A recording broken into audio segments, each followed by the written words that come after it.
and skilled researchers to help shape the world of science and the development of the world. So I mentioned that you already know we have 3 speakers today. That's Esther Ajari, Dr. Ngure, and Emmah Achieng. So I want to first counter check if Esther Ajari is in the room. Yeah, all our 3 speakers are in the room. Okay, so I'll just go ahead and introduce her. So Esther Ajari is she actually has an amazing profile, and I'm saying this because I'm also a medical student, and yeah, I'm sort of feeling that I've like I haven't done enough. But Esther is a penultimate year medical student of the University of Ibadan, which is in Nigeria. She was the second best candidate at her university's 2014 post UTME examination. And during the 2016 to 2017 period, she worked as a peer-assisted study scheme leader in her university. And in 2019, last year, she became the Girls 20 African Union ambassador and worked with 23 other country or regional ambassadors to research into women health issues, which was actually used by the G20 Osaka leaders. Furthermore, she has published several scientific papers in reputable international journals, with several papers being accepted at various international conferences. So she also serves as a peer mentor for research enthusiasts and speaks at events aimed at building research capacity.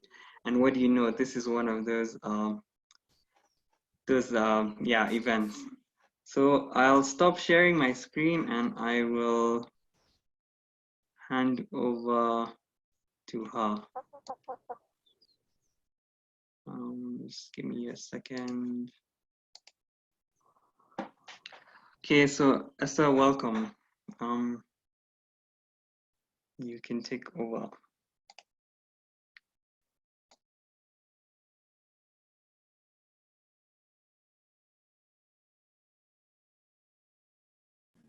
Point of order. Sorry, Esther, we can't hear you. You're muted.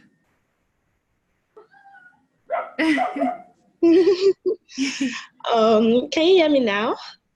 Yes, we can hear you. We can see you. Okay. So thank you very much, Anna, for introducing me. I really appreciate that. And I thank everyone for joining in on this call. The turnout is amazing. I did not expect that. So basically, I'm supposed to take 2 parts of this webinar. I'm supposed to talk about my personal journey and then talk about just introduce research, the types of research and all of that. And for me, I prefer to talk about the research more than myself. I'm very personal. I like keeping things to myself. So I'm just going to give a 5-minute talk on my personal journey and jump into the actual reason we are here. So I actually never thought I was going to be a researcher. That's I know most people that go into STEM courses, they usually have the mind that they are going to invent something big and they're going to win the Nobel Prize or one of other stuffs. But for me, I did not have that kind of vision. All I wanted to do was to acquire as much knowledge to help my community, to be a source of blessing to my community and maybe expand to Nigeria and all over the world. So when I got into university and I was selected to work as the peer-assisted study scheme leader, I had a very nice supervisor. And I was actually working as a peer-assisted leader in the Department of Physics, which is strange because medical students don't like physics and all of that. So my supervisor was like, Esther, you have the capacity to be something more. You have the capacity to go beyond your intellectual ability to impact students. You have the capacity to be known all over the world. And he kept saying that almost every day. And when someone tells you that you're amazing almost every day, you tend to believe at one point in your life. So that was just the birth of my curiosity into research. And I started just reading about it, read everything there is to read about it. If there's like a paper that comes out, I'll read it. And if there's a retraction later, I would read that too. I was just very curious about what is this research and all of that. So when I got the opportunity to like become the African Union Ambassador of Girls 20, it was not because of my research ability that I got that opportunity. It was just basically because of all the things I do for my non-profit, the Triact, and I'm wearing the shirt today. So I got into that program, and I realized that most of the work that we are about to do was going to be focused on research. Like I was feeling like I was not going to measure up. There were tons of amazing people, counselors from all over the world were part of that program, amazing women. So I decided that the only way I was going to become competent enough to be like an ambassador with those amazing people was to do more reading. So I started reading, and every time we get an assignment to research on something, I'd read about it, then I would write what I can, and then I would ask people to review it. So it was just like constant work. For 6 months before the Girls 20 Summit, we're doing so many researching into sexual and reproductive health, mental health, all of those things that has to relate with women. And at the end of the day, Girls 20 CEO was like, oh my God, Esther, you're amazing. And you should think about publishing a paper or maybe presenting at a conference. And so I decided that I was going to like translate my love that is affecting, like that's causing that problem to thrive in the community. So that's what I started doing. And down the line, I've published certain papers, and I've started like getting kind of international recognition for it. And it's not just because of the papers, it's because I take the time to post my work on social media, especially LinkedIn. LinkedIn is one of the most amazing platforms ever.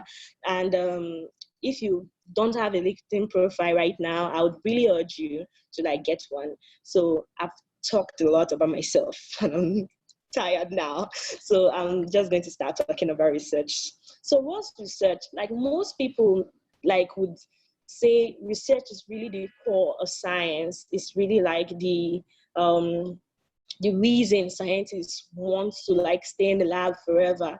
They want to like, there's a word for it. It's called the currency of science. And it's not just science. Like I know some people on this call, because I know some people would not be medical students and they might actually be from the art side, social science and all of that. But I'm just going to focus on my referencing on science because most of us are scientists, but don't think research is all about being in the scientific field.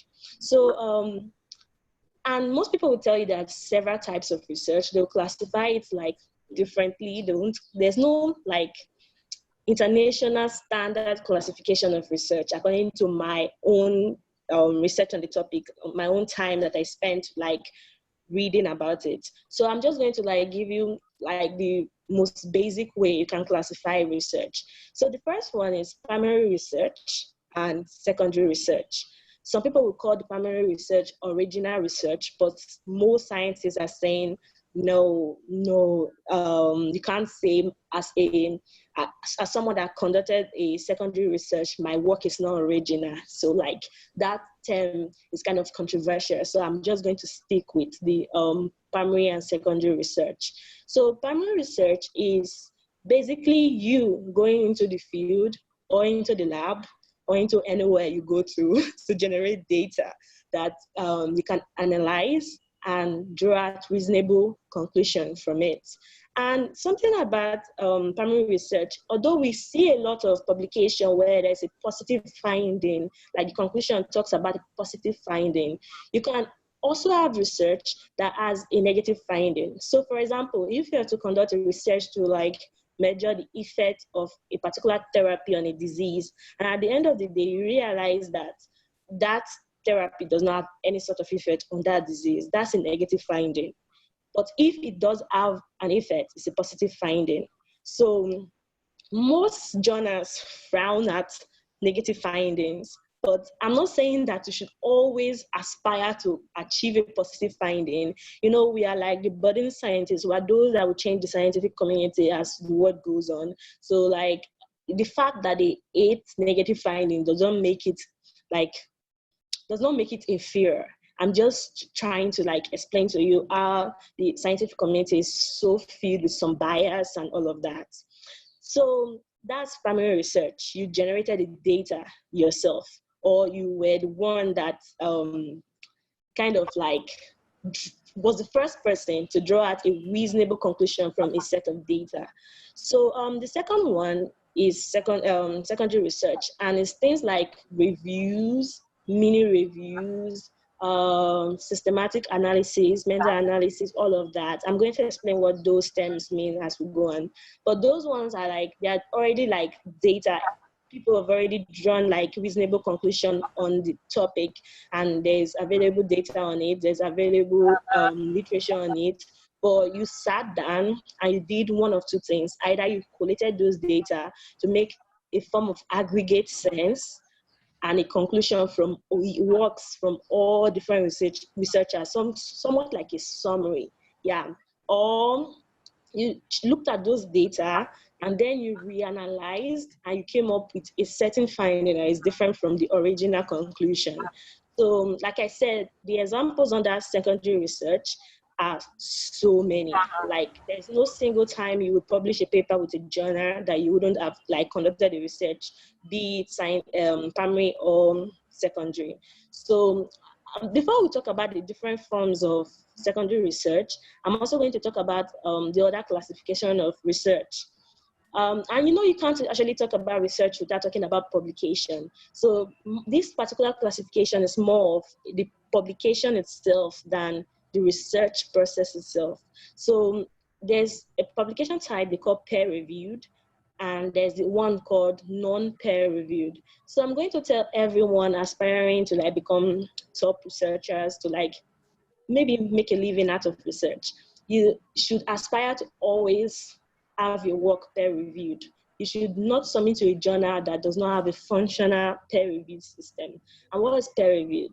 What's peer review? Peer review is basically having your peers in quotes, because I would say I submitted papers and professors like kind of reviewed my paper. So they basically are not my peer, but like that's what they call it, peer review. Just let me just say it in the simple terms. Having someone else that is not like related to you or does not have any sort of like conflict of interest in your matter to like review your work and say, is this technically correct? Is this technically sound? Should it be passed on to publication? Does it contribute to anything in science? Is this like does it plagiarize anything? All those kind of little technical stuffs. That's what peer review does, and it's very important you have your work peer reviewed. You have a peer review publication, because that's the only thing that people would consider when they are trying to maybe promote you and all of that. And but the not peer review one is when, or maybe you found something amazing, or you did not cite anybody because your work is totally original in quotes, and maybe you said that a lot of people are wrong, a lot of scientists are wrong in your publication. Nobody wants to publish you now. Everybody wants you to perish instead. No the term publish and perish or perish. So you don't have anywhere to publish, but you want to put the message out, and you just publish with a blog or just a website or one of those media houses. So those kind of works are not peer reviewed. And even when you are trying to cite sources in your own paper, you most times should aspire to cite peer reviewed work, because those works that are not peer reviewed and are published, scientists consider them inferior material, and I kind of support that notion. Like, they're inferior, and as a scientist, you should avoid them. You shouldn't, if it's possible, you shouldn't cite media. You shouldn't cite articles from the media, from blogs, from social media, all those kind of things. So yeah.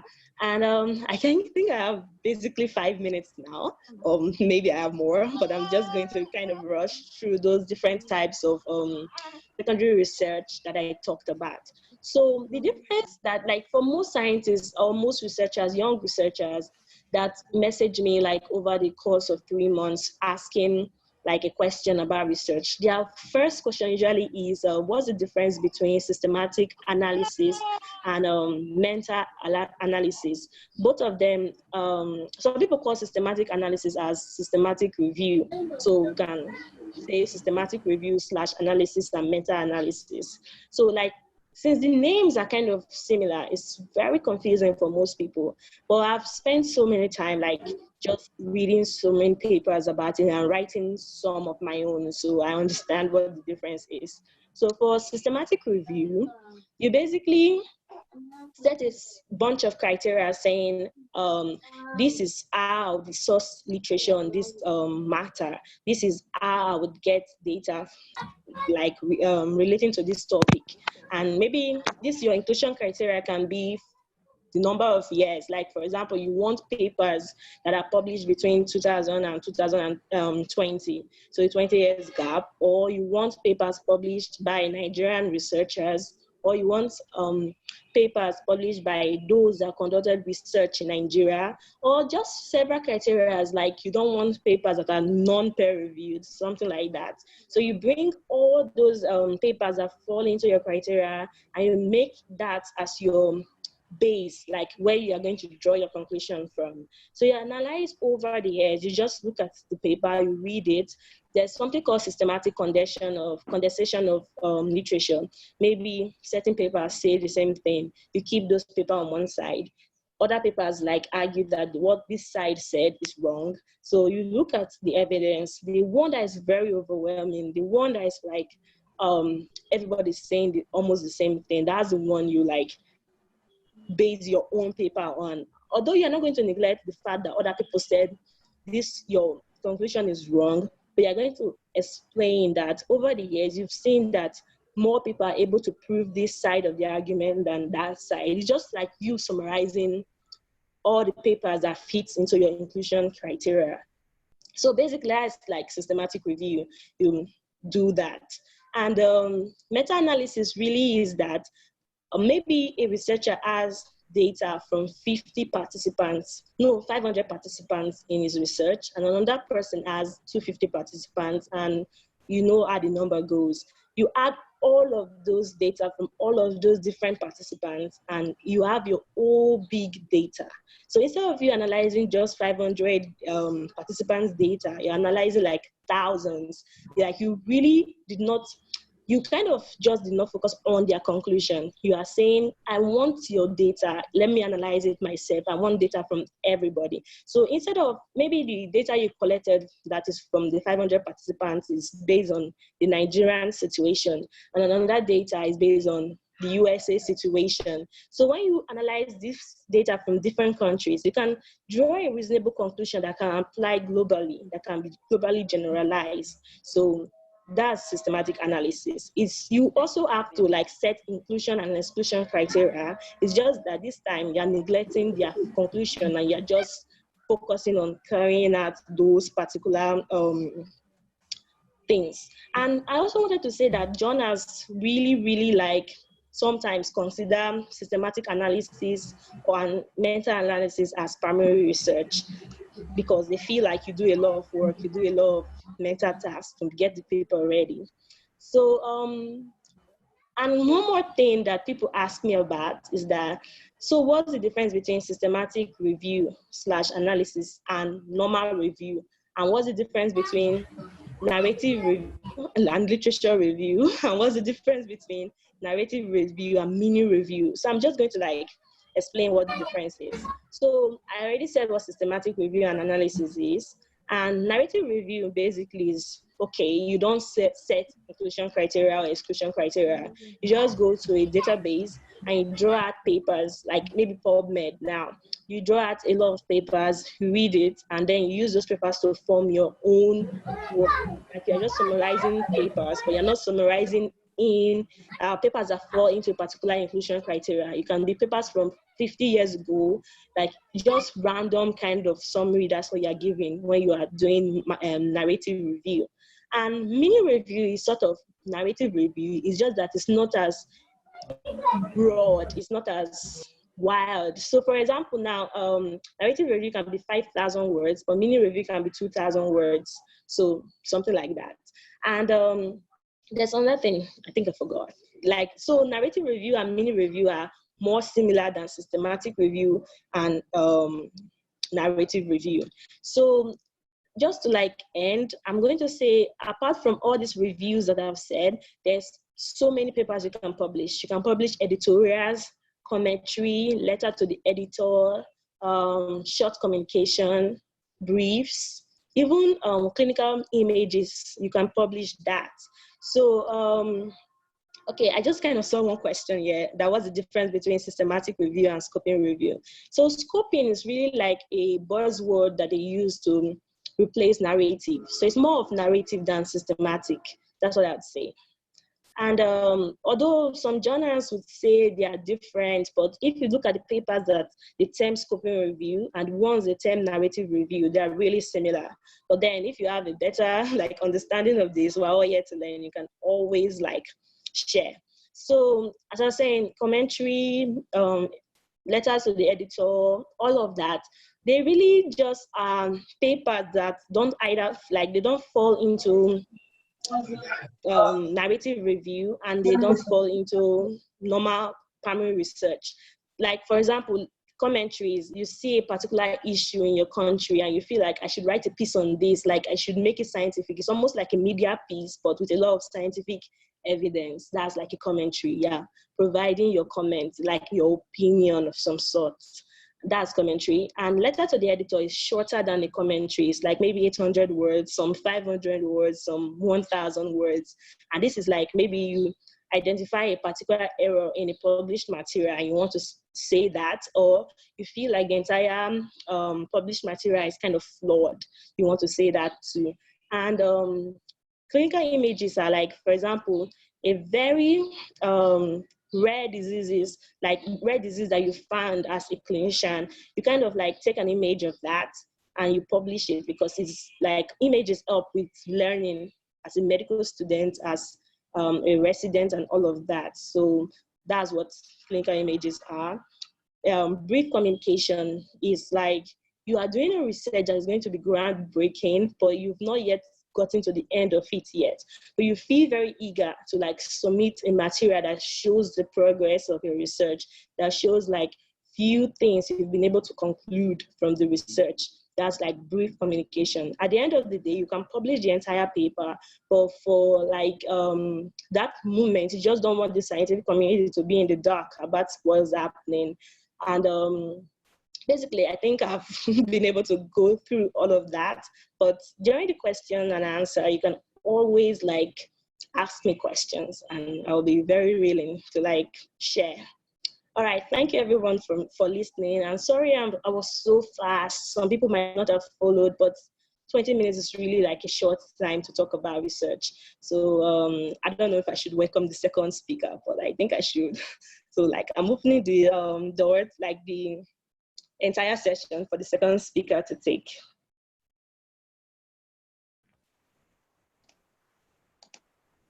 Okay, thank you so much, Esther. That was amazing. So you've heard how research endeavors can start, and you also heard about different types of research, and you also heard Esther saying that we definitely cannot exhaust the process and the aspects of research in just the little time we have. So that's why we have a series of webinars to supplement whatever has been brushed over. And you've heard, just be keen in your clinical areas, be keen in school, and you never know what you might write up about and what you might even publish, which might be different in the scientific realm. So I'll introduce the second speaker. He's called Dr. Brian Ngure, and he's a critical care medical officer in Nairobi, Kenya. So he has a background training in human anatomy and is also pursuing a higher education in the same. His research interests include basic sciences, medical education, clinical disciplines such as surgery, anesthesia, and critical care. And he envisions transitioning from a clinical scientist, leveraging on his research to now being more focused on that aspect. So as much as he may seem superhuman and different, he does usually just enjoy riding his motorcycle when he's not in the hospital or anatomy lab. So karibu daktari.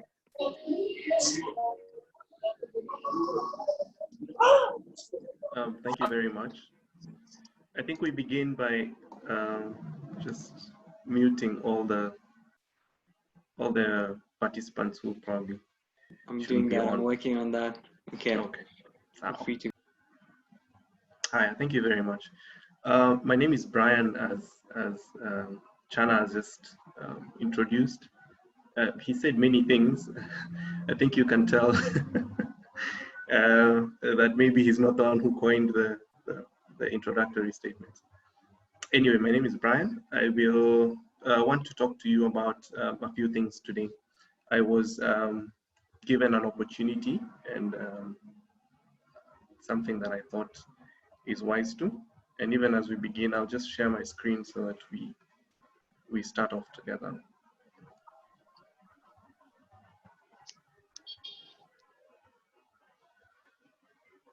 So give me a minute and I'll get in my pointer in case I need to use it early enough. So I hope I'm audible and that we can proceed. Yes, you're Yes, audible. doc. Wonderful, wonderful. So my name is Brian. Brian goes well. I was asked to talk about why we should engage in research and touch on how to develop a research question. And I prepared this talk on, I think, on 24th. I have a strong background in teaching, so most of my presentations are usually quite structured. In this presentation, I'll probably go through a few objectives that I have here. One would be to introduce myself, talk about why we want to do this research thing. Is it important and why should we do it? And then, does it help to have research skills? As in moving through life, especially in the medical field, does it help and does it matter? And then the third thing is, I think the issue of when to start. Most of you are probably here. I'm not sure of the entire profile of the audience, but I would imagine that a large number of you are medical students or even graduates of the same. So the big question, the reason you're here is probably because you also need to know whether this is the right time to start for those who have not started, and for those who have already started, whether it's worth keeping on. The other thing is how to start. So this is where we talk about developing the research question. I'll share some resources for the same, and personally my journey as well. Action points, I believe most of us are here so that we can do something with this presentation or this webinar series. So I'm hoping that at the end we can come up with some action points that we can follow through so that we get some output. Most of the examples that I'll use are drawn from my personal experiences. So where they're not clear, or you may not come from the same cul-de-sac that I do, I'll be glad to elaborate phrased later on. Most of them are also from the African and Kenyan context because I'm Kenyan, and I'm very happy to be African. The guy you're seeing on the screen, I think today I'm in a maroon shirt. Yeah, so that's me, picture of myself there. I am 27 years old. I am a BSc Anatomy, Human Anatomy graduate. I graduated in 2014. And I also went ahead to graduate with my medical degree in 2018. I'm currently doing my Masters of Science in Human Anatomy. I'm in part 1, hoping to get through by maybe in the next 1 or 2 months. That's my brief background of higher education qualifications. Right now I work as a critical care medical officer in Nairobi. My job involves basically working in the ICU, seeing patients, intubating them, putting catheters, dialysis or central lines. That's the kind of work that I think puts food on the table for me. On top of that, I also work as an editorial assistant for the Annals of African Surgery, which is the premier surgical journal in Kenya and I think in sub-Saharan Africa. And it's domiciled by the Surgical Society of Kenya. I'm also part of the team that runs the Journal of Gynecology and Obstetrics, Eastern Central Africa. Also, this is by the Kenya Obstetrics and Gynecology Society. I'm part of a research consortium as well. The goal is usually to just try and put out research from time to time. We always have a number of projects running. Right now we have about 5 or 6. So the goal is usually to try and get as much scientific communication out as possible. My profile says I am a prolific writer or a distinguished writer. I feel like that's thank you for that. I have a number of publications, I think a little short of 20 in peer-reviewed journals. Most of them are original articles. Recently, I have picked up on what the previous speaker talked about and called secondary research. So recently, I've been doing a lot of systematic reviews and rapid reviews, which I'll share with you. I have attended a number of conferences. I don't know, I can't count at this point, but there are quite a number. Locally, many of them, a few in South Africa, and just around, and even some in the United States. Most of these were just when I was in medical school, given an opportunity to travel or to present my research work. Grants, I have been a beneficiary of a number of grants when I was in medical school. I think 4 or 5 travel grants, research grants, yeah, etc., etc. I think I'll be able to touch on this. The main goal for me to be able to talk about this today is so that I can share the path that I serendipitously discovered along the way, and I hope that the same path or pointers to the same can be something that's useful to you. So the big question is why research? Actually begs the question, why are we sitting here? Why are we having a talk about this? In fact, I just had a work meeting before this and I had to tell Nikita that I may be a few minutes late. Luckily, I was not. But why do we spend time? It's Friday. I mean, it's about to be close of business.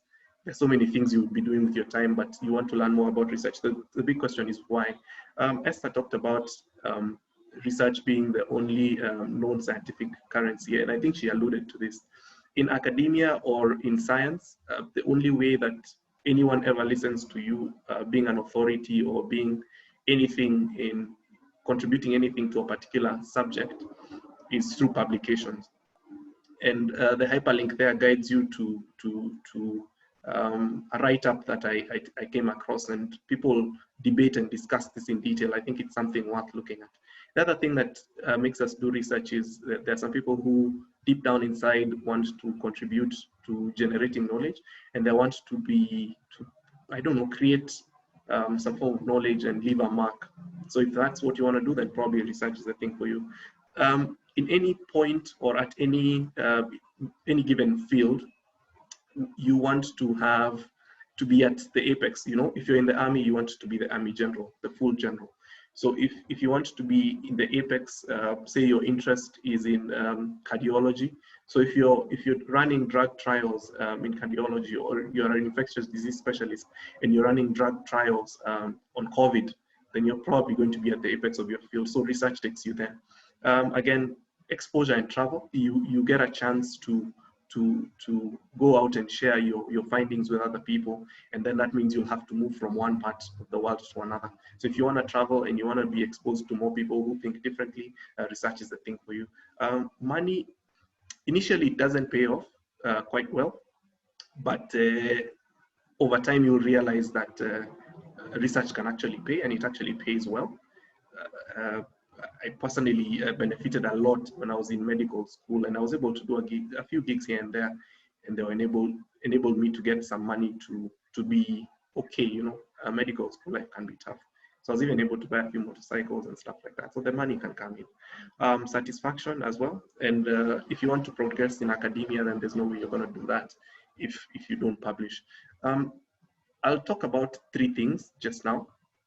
And the first thing is the Annals of African Surgery. This is an as I said, a journal that is domiciled here in this country and basically publishes a lot of scientific work, mainly in surgery. I have gotten a chance to work for them or be involved in their operations for about, I think since I was in my 2nd or 3rd year of medical school.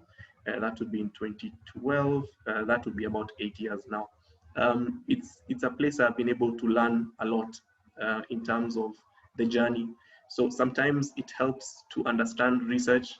It's often the often talked about path is where you start as the author, but sometimes when you start as the publisher or working for the publisher, you tend to learn a lot, and it guides your journey from the back going front. So with them, I was able to pick up a lot of the information. 1, how to publish. 2, what you can publish. 3, when people, because you essentially will be on the back end of this and you'll be reviewing other people's work, all right? So you'll be able to know if I was to do something, if I did it like that guy, I'm probably not going to do well. And this is a place that I benefited a lot over the years, and I continue to benefit because I still work there. It's pro bono for now, but I think the experience has taught me a lot. The second thing is a story I'd like to share. December of 2016, I was a beneficiary of a travel grant by the Department of Obstetrics and Gynecology to Seattle, Washington. And it was part of an elective term.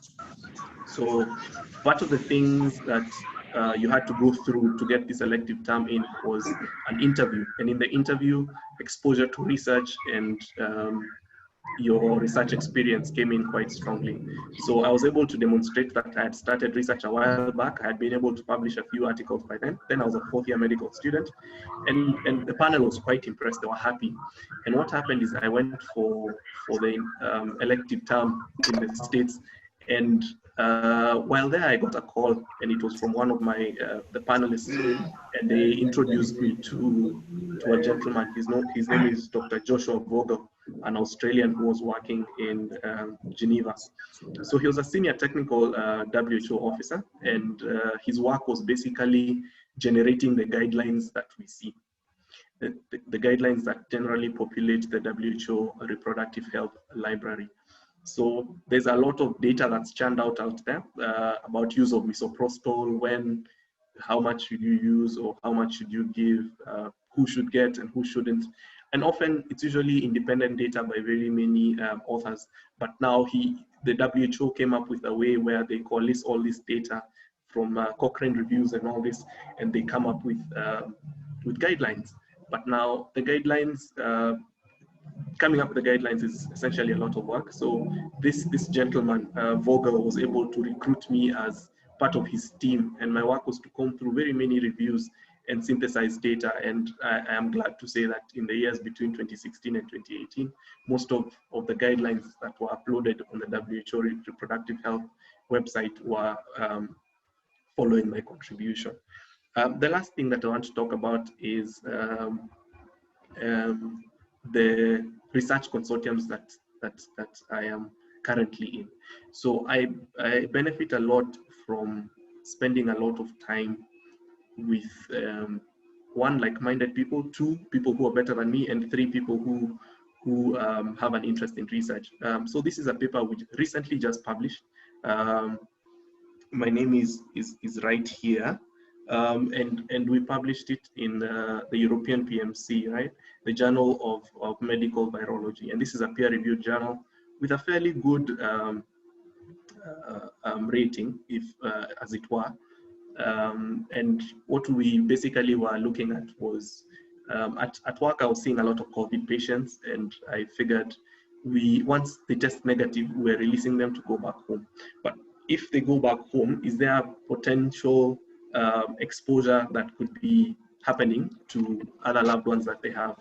If you're not shedding the virus with your mouth and with your nose, is it possible that you're shedding your virus elsewhere? And once we looked at data, so this was a rapid review. so a review of secondary data, and we were able to actually pick up that for 5 to 35 days post-testing negative for COVID, you'd still be shedding virus. And this was published on 13th of May, I think 2020. This was one of my recent publications. So the reason I bring this up is because most of this work does not happen single-handedly. So often you will not find yourself being able to bite and chew the entire cow, as it were, by yourself. So you need someone to spearhead, someone to mine the data, someone to write up the manuscript, someone to submit, and then the research consortiums or the partnerships come together. I've spent a lot of my time in the Department of Human Anatomy, the University of Nairobi. There I have met most of the people you'll actually see here are from that department, and they are a young group of very vibrant people.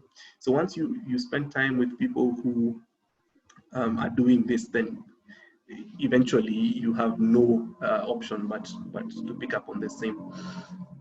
Moving on, I'd like to discuss the issue of when to begin or when to start. I personally, I think, started research my first year of medical school. I presented in my first conference, the first year of medical school. It was a conference in Mombasa. And I remember I did not know how to go or who I would meet. But if you asked me, then my answer would be start as soon as you can. If you're in your basic years, then it's a good time to start. If you're in your clinical years, that's a good time to start. I've met people who have started research in their residency and it's picked up well for them. I've also met people who have started as a specialist. The thing about research is that it's a skill. It's like riding a motorcycle or racing or writing, so many of these things, and it needs a lot of time in terms of honing your skills. If I were to be asked, my personal opinion, the earlier you start, the better. The problem is that once you start early, often you have many difficulties, many challenges, money being one of them, time being another, expertise and knowledge, and often people will look at you as a young person who does not know much. But this soon changes as you continue to give your output. The last thing that you want to consider is that maybe research is not for you. If you're going into it for the wrong reasons, then it probably will be more frustrating than beneficial. How to start? That's a tough question, honestly. But personally, what I did is I identified an area of interest or an area I was curious about. And my initial area of interest was anatomy. The reason why it was an area of interest is because I did fairly well in the subject. So understanding at the basic level was not quite difficult. So maybe there's that one thing, microbiology, anesthesia, peds, something that really interests you. Maybe the right thing to start is start by picking on it. Second thing is try and protect some time for research. So often people will usually do research as an afterthought. People will do research once they're done with every other thing, you know. But if you decide that you will have an hour every day or 3 hours every week that you do only research, then you're likely to progress. The other thing is it's wise to have a working group or a research consortium, as we may call it. And this usually serves as accountability partners. You'll hear a lot of this term in prayer groups, right? So when people tell each other, follow each other, did you read your Bible today? And I think we should be able to do the same for research. If you can have a group of people, if Chana and Nikki and Mudhoni Muritu and Noela, and I don't know who else I've seen here that I know, and Kyoko come up together and they decide that they'll be meeting every week or every 2 weeks. And I think that's what ReMed is trying to bring up. Having some sort of a consortium, then that's the way to push it. Then finally, this couldn't be stressed more. Mentorship. If as you go through your medical school life, a few things will strike you quite seriously. One is that in medical school, everyone will avoid the topic of research, right? Most people don't like it, so they'll avoid it, even your teachers. Secondly is no formal teaching of research will happen actually. So most people will just imagine that if you learn it, it should be innate. Okay, so second thing is you won't be taught anything about it. Third thing is that despite not being taught, most of the medical schools now don't need it to be a qualification for graduation. So you won't need to do any projects. You'll just come out as raw as you are. Fourth thing is you realize that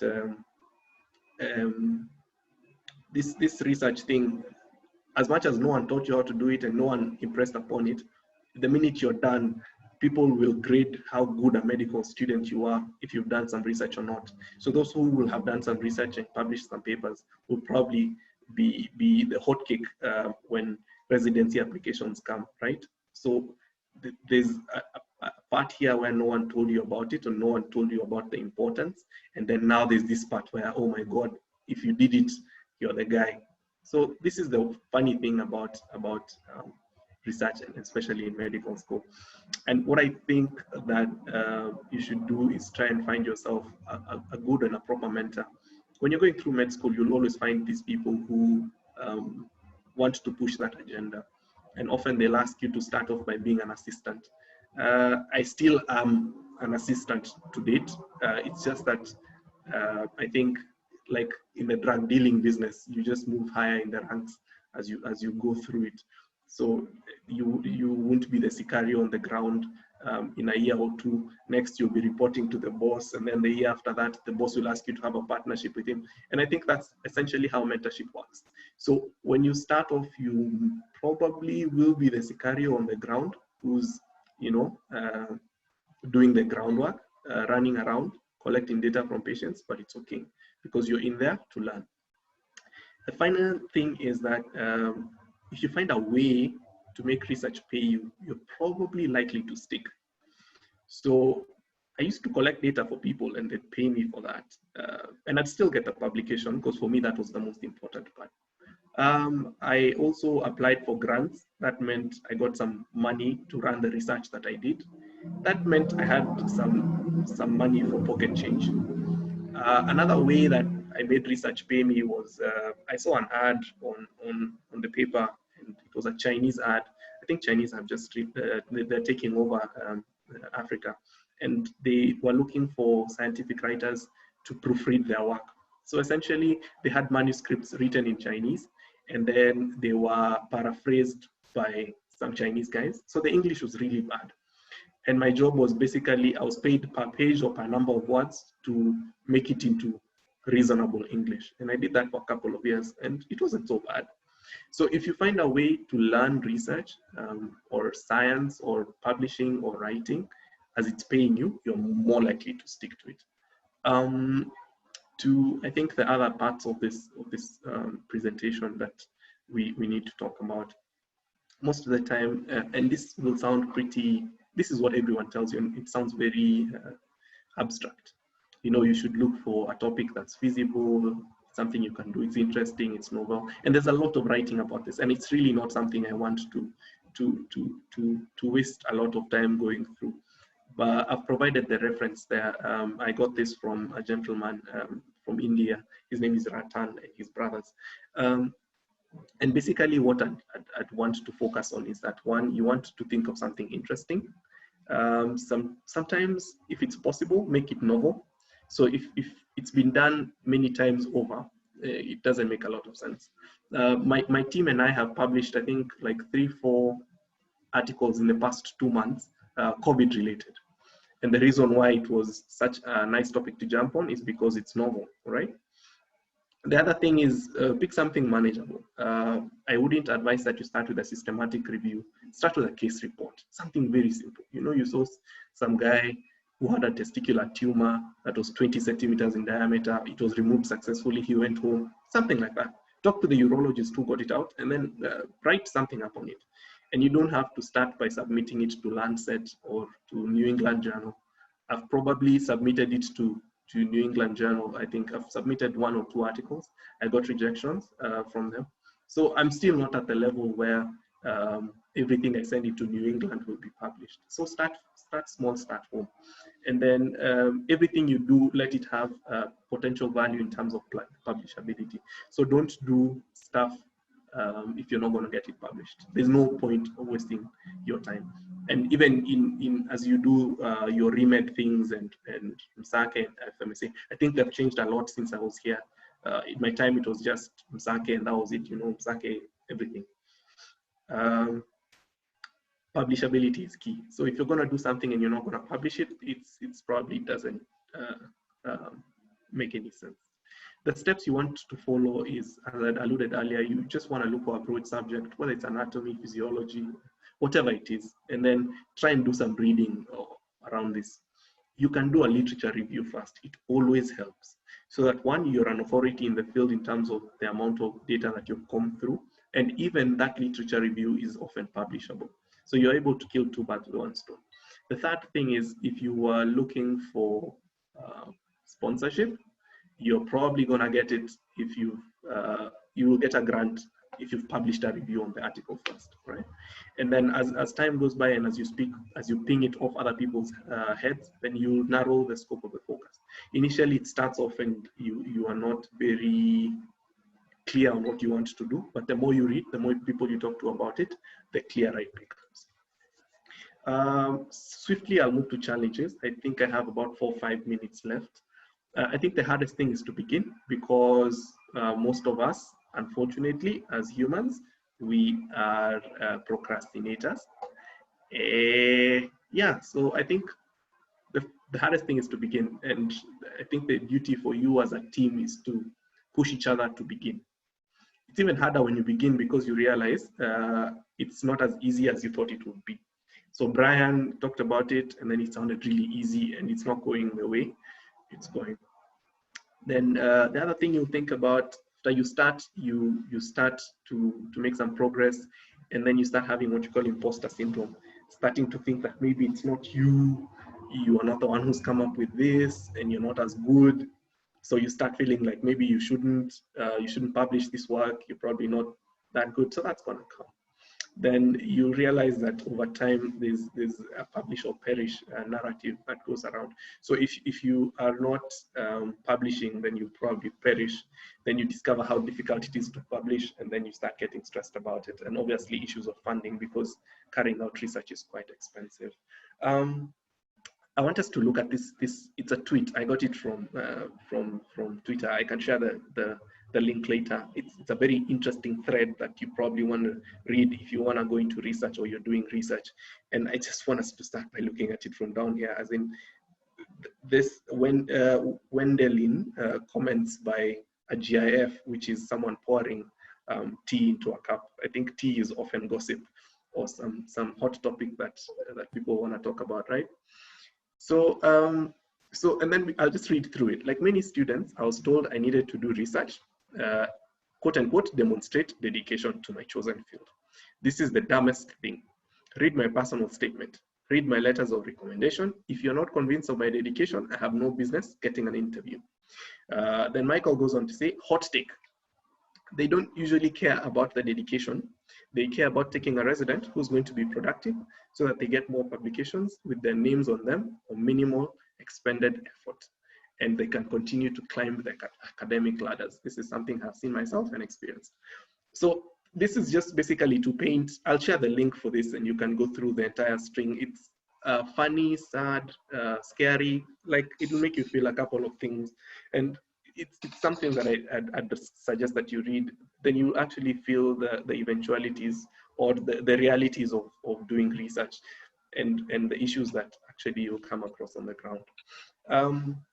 The other thing I thought I would share, and as I close, is opportunities for us. One is Annals of African Surgery. I worked there as an editorial intern when I was in medical school, I think for 3 years. So that's, and I think I have guided a few people to join the same program. I think now they're on generation number 4. I was generation number 1. So the Annals of African Surgery, I've shared the website there. So you can go to the website and keep looking at when they are recruiting interns. So they recruit 2 interns annually, and they'll give them some money every month. And they'll teach them how to do research, they'll give them some work. So this is basically a good place to start. So I think I'll share with Nikita or Koki or someone when the advert is put out, because I'll probably know. Second thing, I came across scientific writer jobs or opportunities, and I shared the links there. The other thing that I've done over time, and I continue to do, is to repertoire for professional organizations. So I've put in a few here. I've repertoired for the obstetrics organization in Kenya, the surgical one, the anesthesia one, the urology one. So they often looking for medical students to help with the organization of the conferences and some scientific workshops that they have. So this is a good thing because you often jump in, you get to go for the whole conference free of charge. They house you, they feed you, you learn on the job, and if there was anything to be picked up following that, then you probably get a job or something. So these are things you can do while in school as you wait. These are some of the references that I used and things that you can read. They give you a step-by-step formula of how to come up with a research question. And it's something that I think all of us should do it. I can share this and even more resources. So this is something that you probably want to have. I've shared that presentation so you can also get them. In terms of action plans, I think this is the last thing that I want to talk about. It is very important, and I realize I am 1 minute past my time. It is very important that you make a plan. And I would like each one of you, wherever you're listening to me from, to make a plan and start by having an action plan. These are the things I will do by this date, all right? So 1, I will identify a field or a question of interest. 2, I will read about it. And 1 should happen by end of the week. 2, I should have come together with a few of my friends and started a research group where we'll be brainstorming. And these 3, I should have already joined these online classes or training for the same. 4, I should probably have contacted someone, a mentor who have been postponing. These are action points, and each one of us, I'm sure we have something. If we're here, obviously there's an action step that we haven't taken to the next step or that we're procrastinating. I'd like to impress upon us to make a plan to do that today, right after this. I've put my email there, and I put my phone number. You can text me and I can offer guidance, right? I can help with coming up with a research question, formulating it, crystallizing it. I don't know, writing skills, resources, opportunities, anything, right? But don't call, probably text. I don't pick calls often. This is the last thing. I think we've talked about very serious things past hour. Life is essentially meant to be fairly nice and easy and abundant. I think that's how the Bible envisioned it. That's how nature envisions it. So we shouldn't really make it very stressful. So I would just like to urge us to do this research thing and do it in a fun way, I think. The last thing is me on a motorcycle. I think this was the year 2015. This was motorcycle number 2, I think number 3 actually. One of my favorite motorcycles. Fun fact, I'm on motorcycle number 5 now. Thank you very much. Thank you so much for that, Dr. Brian. Mixed opinions from me also. I really liked the analogies, and I really liked the inspiring experiences, how you've built yourself, how you've really explored all routes and alternatives to research, how you've really taken things upon yourself, and how you've alluded to the fact that apart from life just being stale and basic, we should do more to do that. And I'll say that if you're going to do a research project, just do something you'd love and you want to contribute it in, so it won't feel like work, and you'll actually, time will go really quickly. So we'll just have a quick icebreaker, and Nikita will spearhead that. Okay, Nikita, you're welcome. Thank you so much. Okay. Like everyone has had, you start today. Don't procrastinate anymore. That idea you've had for the longest time, you're at home, you're not going for classes, you don't have any excuse. Just start somewhere. And Brian has shared his contact. There are many other people out here willing to hold your hand. So invest in the process and then reach out. So for honoring us with your presence and your presentations. So now we're going to take a break from this very serious session and do an icebreaker. We'll take a few minutes. On your screen, we've projected another Menti program. You log into menti.com on your device, use the code 306298 and type in your biggest takeaway from the webinar so far. I can see someone has typed in all caps, action now. That's true. For me, that's the biggest takeaway. Action plan, start now. Someone else says informative session. It's given them hope. There's guidance available for those who seek it out. Someone again points out that we should stop procrastinating. That's true. Research is essential to advance in your career and address science in general. More non-procrastination points. That doing research is a journey and you have to start from somewhere. So don't feel like you have to eat the whole cake at once. Just start somewhere, but start today. And then in very little time, you'll see that you're not a beginner anymore. You'll have made some progress. Someone is complimenting Brian's beautiful motorbike.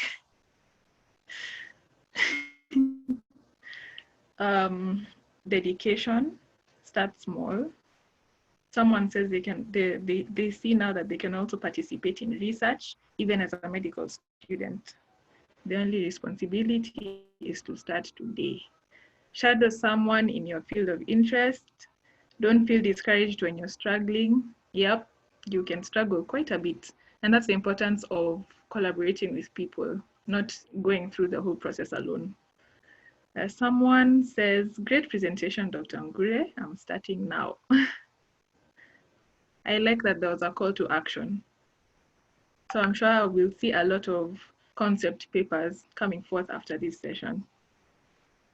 Informative and interesting. It's hardest to begin, it's true. Beginning is always the hardest step.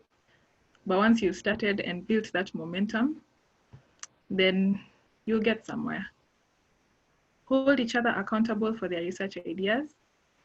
Yeah, the concept of collaborating with people. So keep your comments coming in. We're going to take a few minutes, stand up, stretch, maybe drink some water, and then we'll be back with our next speaker, Emmah Achieng. Again, thank you so much, Dr. Ngure. Thank you very much. Asante, Asante. We appreciate you taking time off your busy schedule to give us a talk. No worries, no worries. Sawa, sawa. And thank you very much, Esther.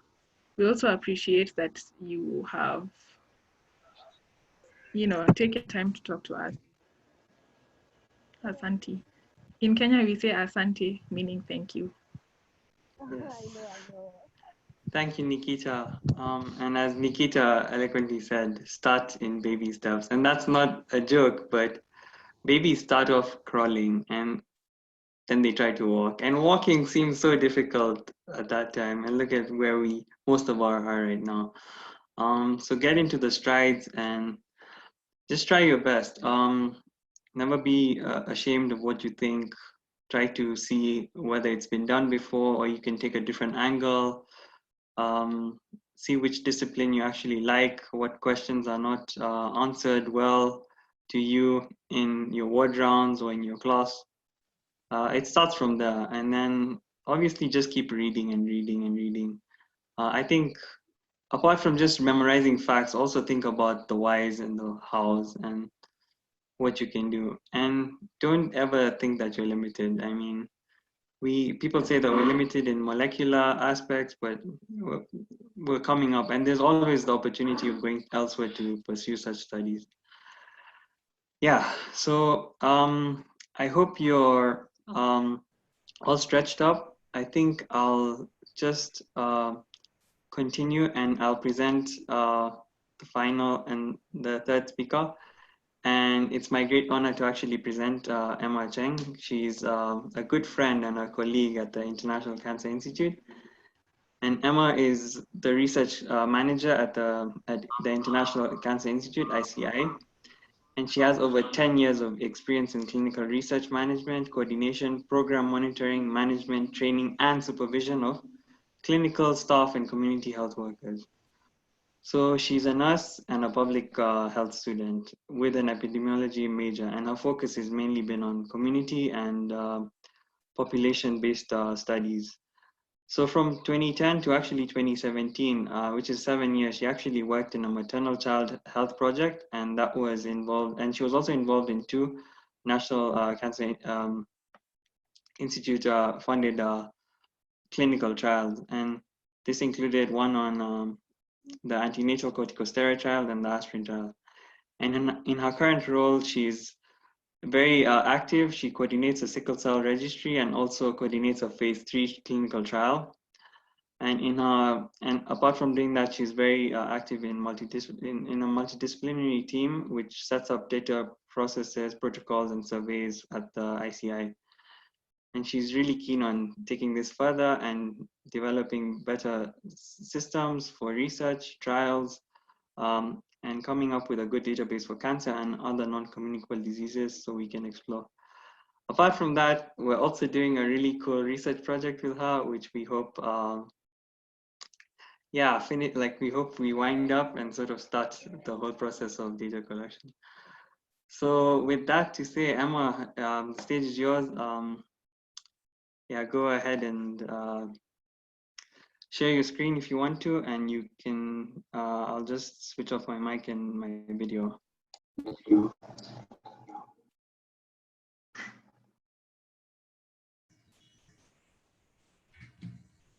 Hi, everyone. Thanks, Chana. Those are very kind words. Can you hear me? Yes, Emmah, we can hear you.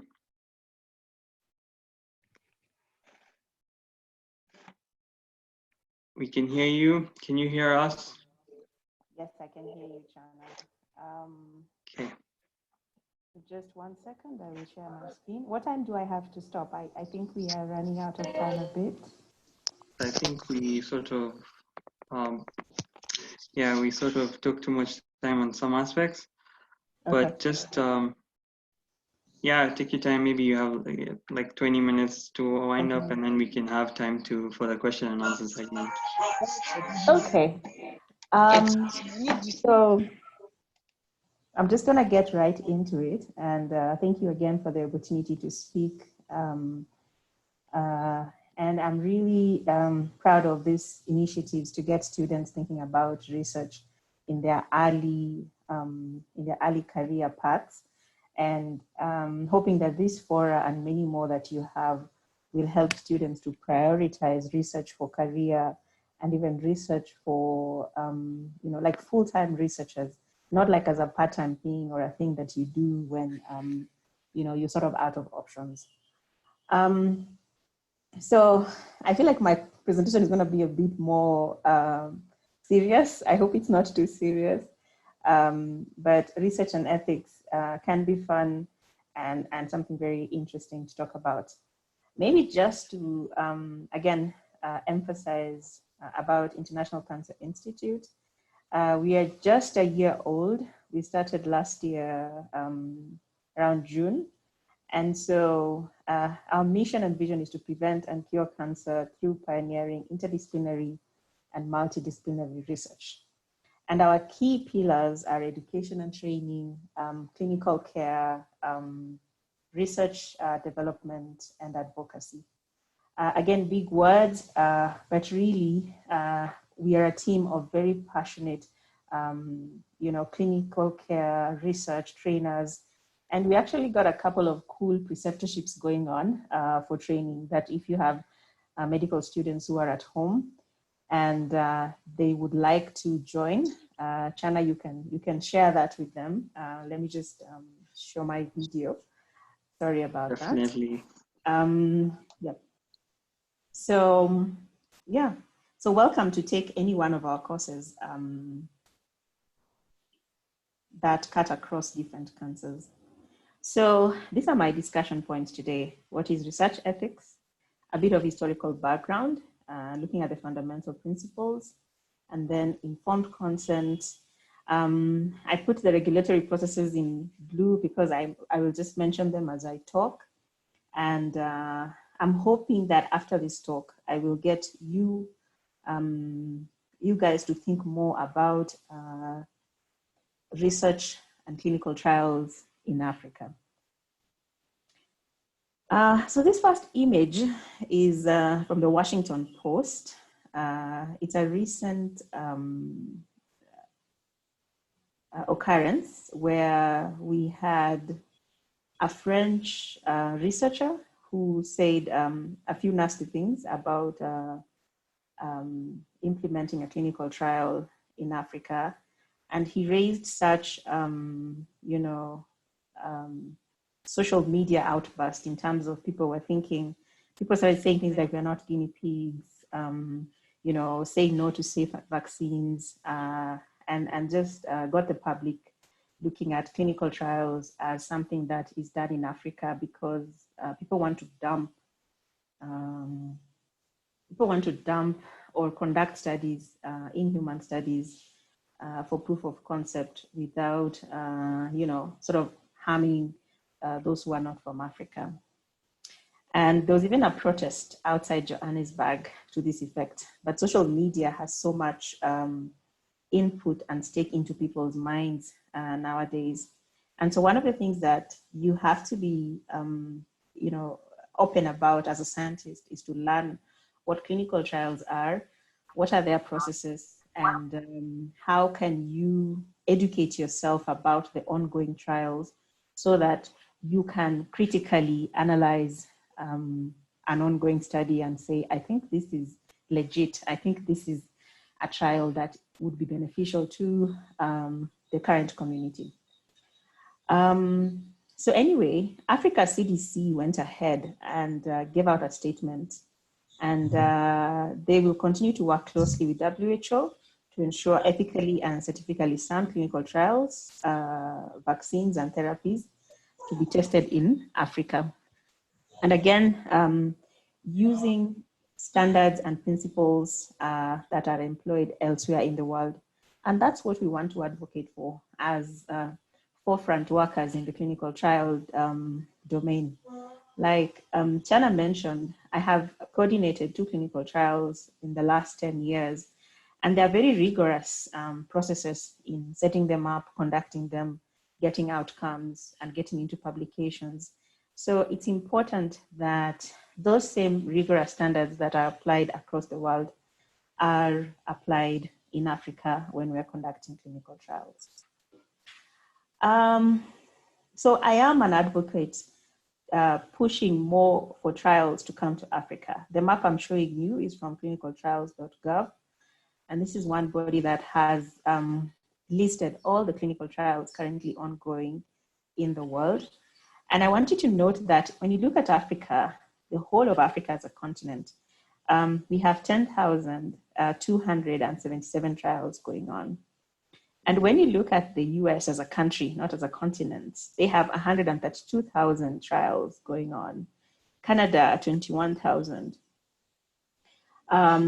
India, which is, in Asia, 5,000. That's like half of the trials happening in Africa. And why do we need trials in Africa? Or why are trials important? Because trials ensure that we can produce medicines, devices that are suitable for a specific population and persons. And many times when you search for literature and you're searching for studies done in Africa, sorry, you will find that many times Black American populations are used as a proxy for the African context. Sorry, excuse me. So you'll find many times that studies that have been done in the US are used as proxy for the African continent. And this is not always so, especially for us who are now working in cancer and trying to do more studies on specific immunogenetic specific treatments for cancer, there's need for the African population to participate in studies so that we can use genetic, we can collect genetic data that would be appropriate for building care and treatment options for the continent. So I'm hoping that if nothing else you remember out of this presentation is that there's need for us to educate ourselves more on trials and create platforms like this to educate more people on the need to have trials conducted within Africa. So what is research ethics? Loosely, these are norms for conduct, that distinguish between acceptable and unacceptable behavior. So when you think about research ethics, many times we want to say right or wrong, but really, sometimes it's not just right or wrong. Sometimes you have to think outside of the box in trying to meet and making sure that all the steps within the research are conducted in a manner that does not cause harm, does not disadvantage the respondents, and that does not, focus on science only and forget that there are participants also who need to be carried along in the journey. So history. I think history is what brought up the whole research ethics to the forefront. The picture I'm showing you is a very popular online photo. And the three gentlemen standing, the one in the middle is a German doctor, a scientist known as Karl Brandt.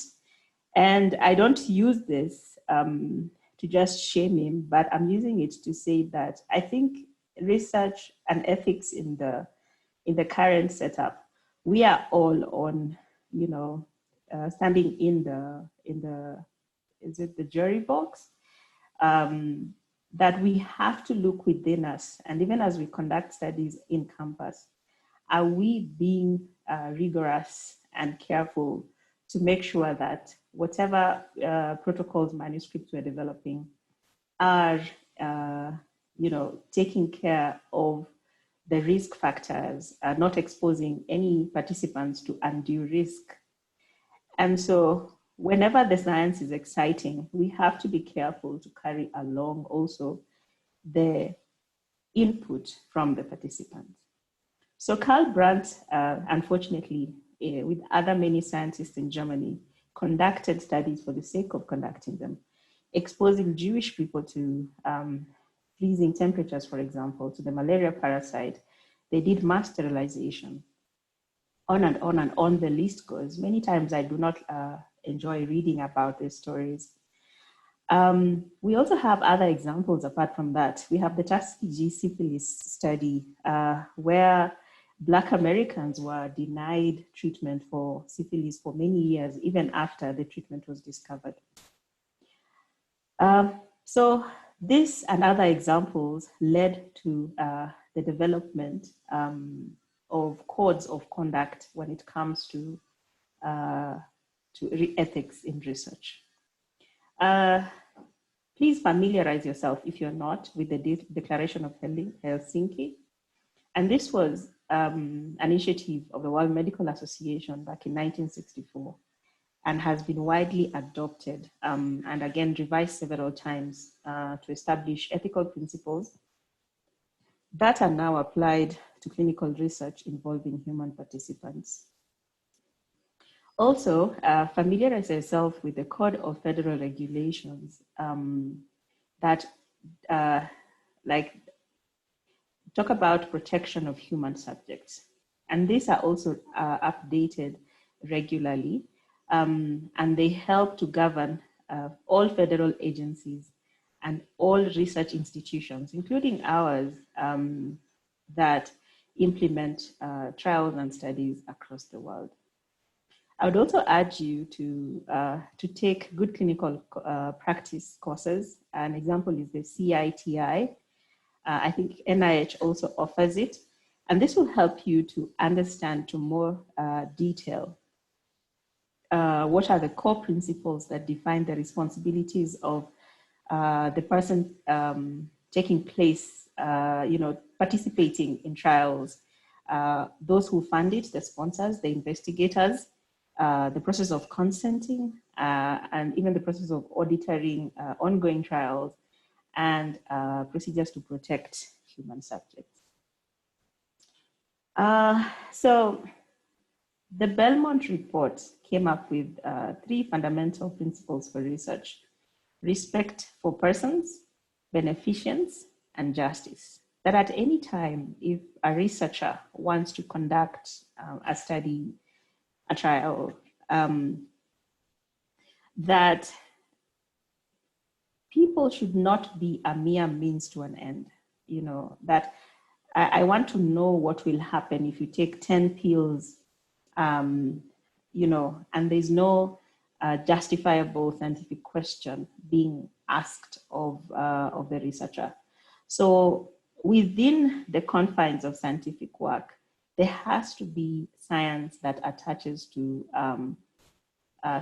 developing specific protocols.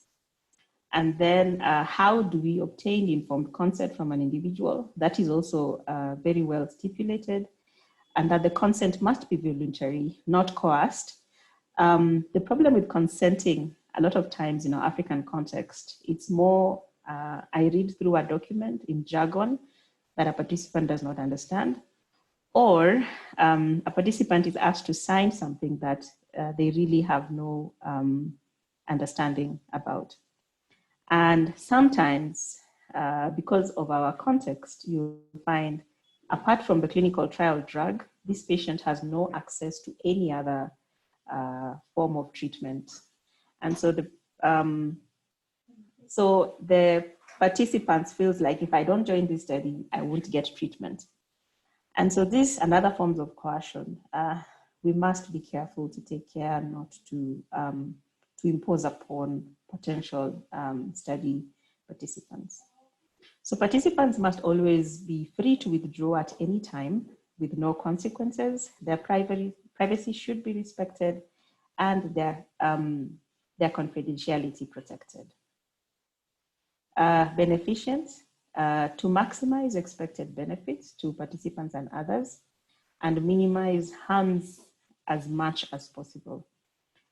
Even when you are working with late-stage cancer patients, and they have, been given, a possible time period based on their diagnosis, it is still unethical to conduct research because of the assumption that this patient may not have long to live.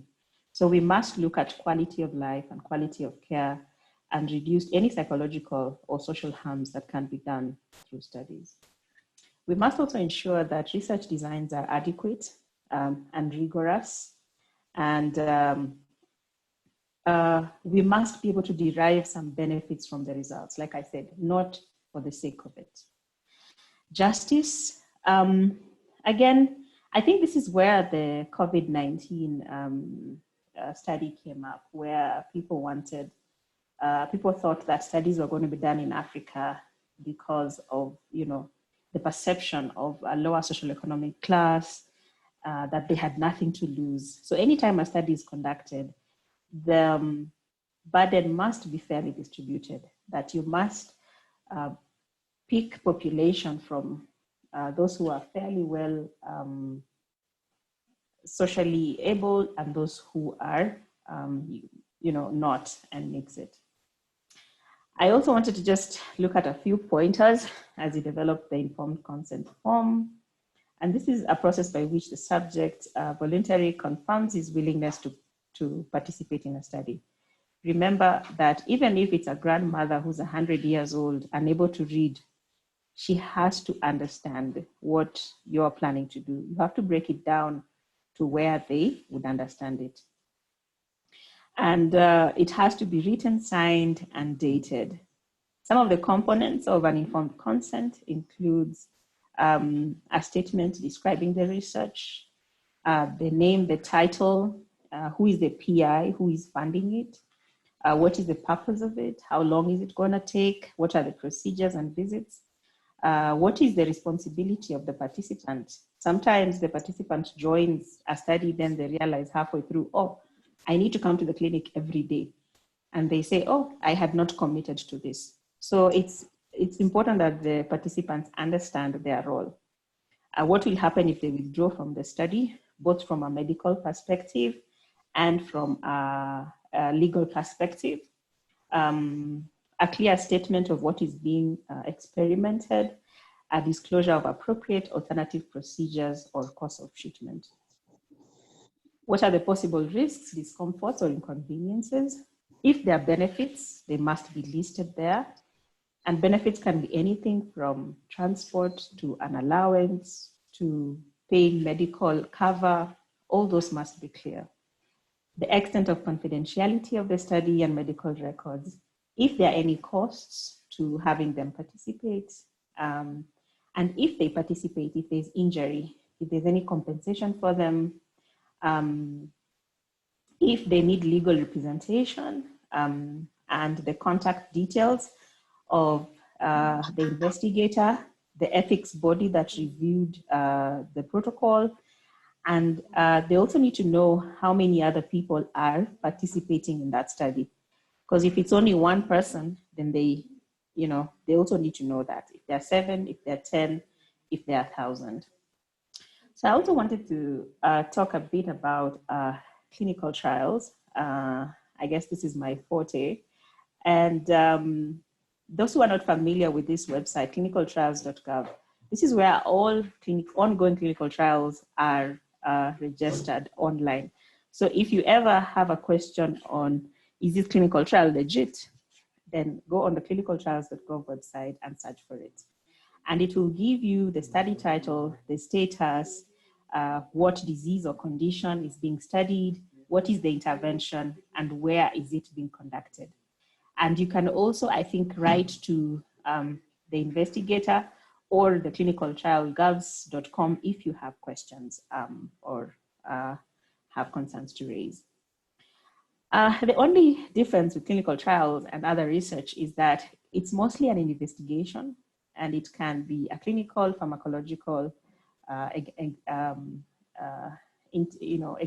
investigation.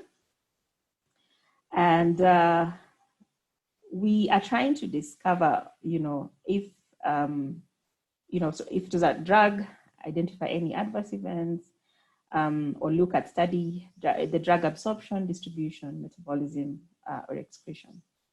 And also there's the intention to ascertain its safety and efficacy.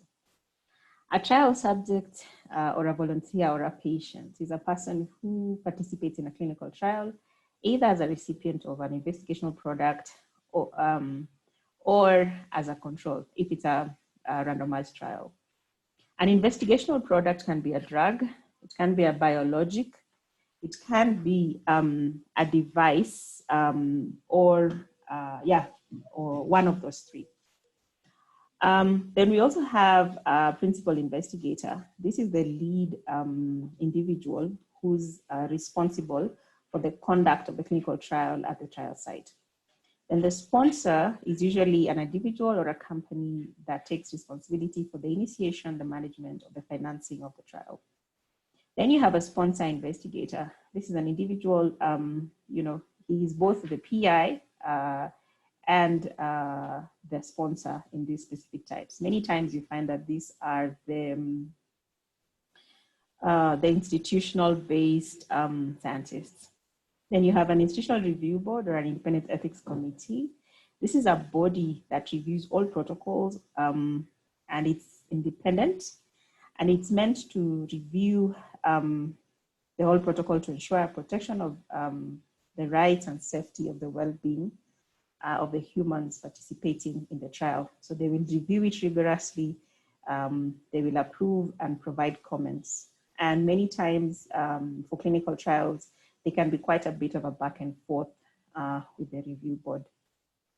So then we have industry-sponsored trials, and we have, so these are trials designed and overseen by an organization that develops the investigational plans, selects sites and the investigators, and manages the legal and regulatory or financial aspects of the trial. So investigator initiated would be initiated by the PI. Then we have, this is my final slide actually. Please remember that ethics covers all aspects of research. Ethics starts when you are developing the proposal, through the approval process of the proposal, when you're implementing the study, the trial, or the clinical trial.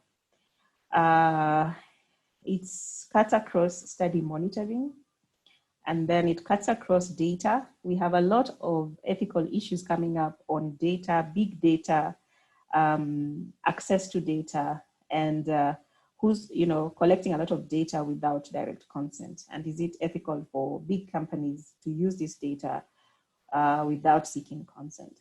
So many times when you participate in a survey online, or apps are collecting data in the background of your phone, that's data. So there's ethical concerns coming up with that now. During analysis, if an investigator decides to withdraw or keep certain data and only analyze portions of it, then there's an ethical concern. Then there's also ethics around publications and authorship. Who takes first authorship? Who can be listed as an author? If a publication has gone out and an author had not been informed, can the publication be pulled back? And so there's a lot to dive into and learn about ethics in research, and I urge you to read widely and keep going into trying to understand it, as it will affect all your aspects of research. I think that's the end of my presentation. These are a few references that I have, and this presentation will be available to share with you. Thank you very much. Thanks, Chana. Oh, thank you so much, Emmah, for that really insightful and detailed presentation.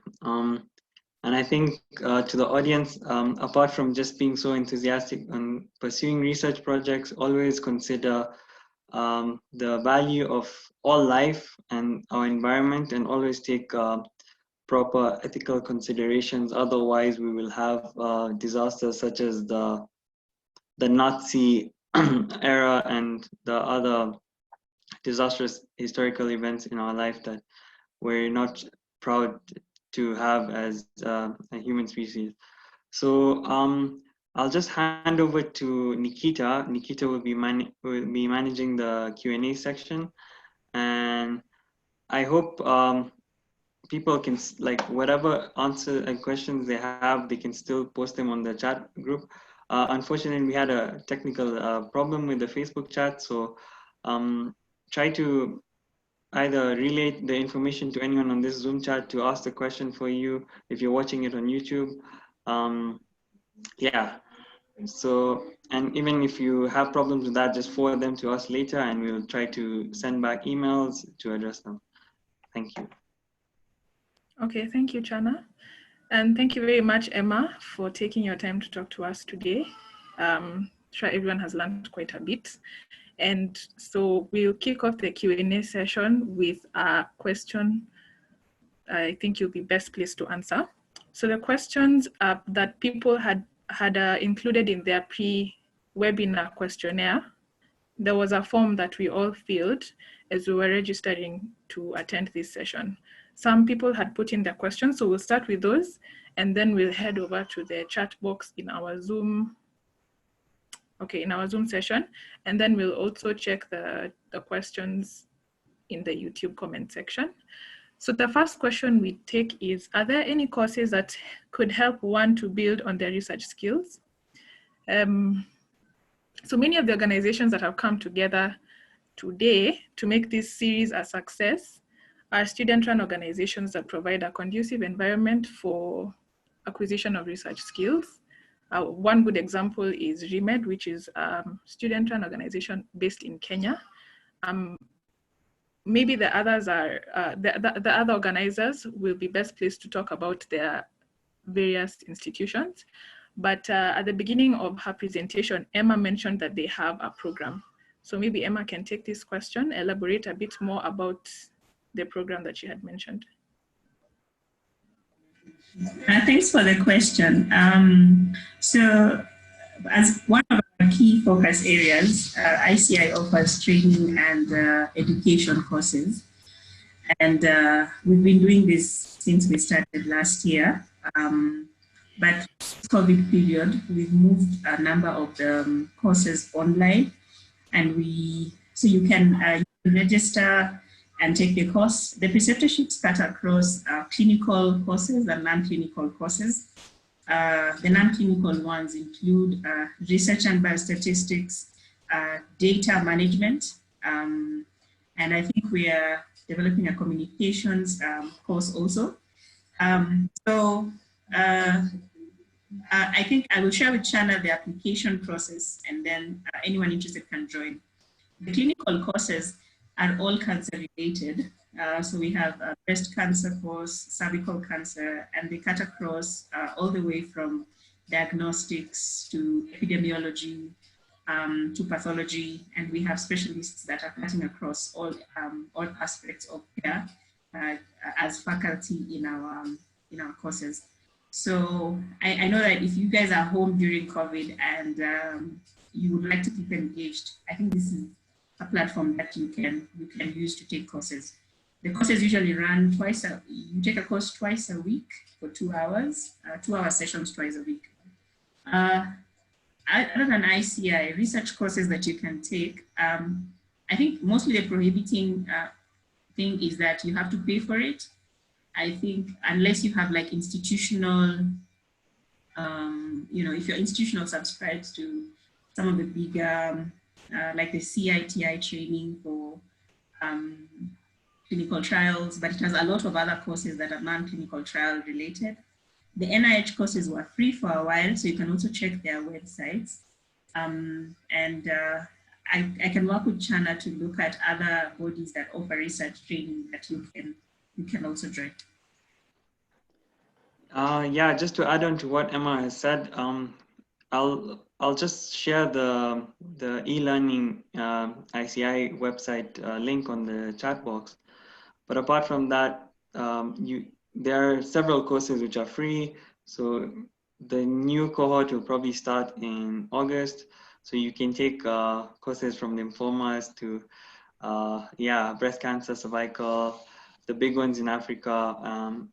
Apart from that, sickle cell, anticoagulation, and also the research oriented courses such as data management. You can also learn about biostatistics, which I think is very helpful and very insightful, because if you're handling a lot of data, you can actually come up with scientifically solid ways of explaining whether something is valid or has a level of confidence compared to something else, which might have some meat but doesn't have enough. So I'll share that just right now. Okay, so then the further information will be provided through our social media, maybe through your emails if you're on the FAMSA mailing list, on your various WhatsApp groups. So plus the PowerPoints as well will be shared. So look out for that if you're interested in joining the program. All right, our next question is, how can we medical students with loads of schoolwork to deal with find time for research? So I think that question would have best been answered by Esther or Brian, who have taken time out of their academic affairs to publish papers. I will remind you though that towards the end of the presentation, Dr. Ngure pointed out that you need to protect time for your research agenda. Don't make it an afterthought. Do it intentionally. Maybe we can pose that question to Esther.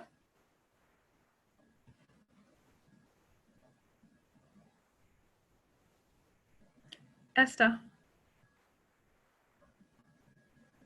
are you able to take the question? Okay, thank you very much for that question. Yes. Okay, so as a medical student, we know that our time is very, very limited, and there's so much to do at every time. But something that I've understood over the years, like from my experience with time management, is that if you don't plan, there will always be something to occupy your time. Like, for example, imagine that you're a medical student, you're busy. You wouldn't say you don't have time to eat, or you don't have time to sleep, or you don't have time to go to church or any of your religious bodies, like to worship and all of that.